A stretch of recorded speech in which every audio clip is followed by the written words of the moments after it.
Barbie Forteza, new Netflix star, bida sa Filipino mystery series Isla ng Lihim. Sa unang pagkakataon, bida si Barbie Forteza sa isang Netflix original Filipino series na pinamagatang Isla ng Lihim.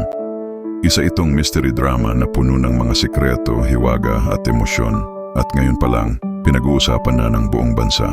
Ginagampanan ni Barbie ang papel ni Luna, isang batang mamamahayag na bumalik sa isang liblib na isla matapos makatanggap ng misteryosong sulat tungkol sa pagkawala ng kanyang ama, 15 taon na ang nakalilipas.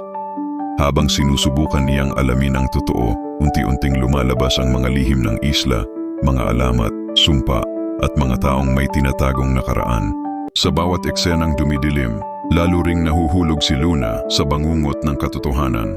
Baka ang hinahanap niyang katotohanan ay siya ring magpapahamak sa kanya. Sa direksyon ni Eric Mati, ipinangako ng Isla ng Lihim na magbibigay ng kakaibang thrill na hango sa mga alamat at takot ng kulturang Pilipino. Maraming netizens ang humanga sa kakaibang acting range ni Barbie, mula sa iyak, takot, hanggang sa pagiging matatag.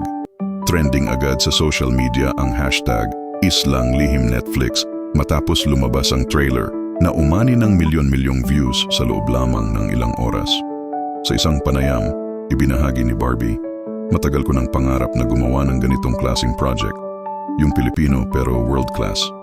Gusto kong ipakita na kaya rin nating gumawa ng misteryong tatatak sa buong mundo.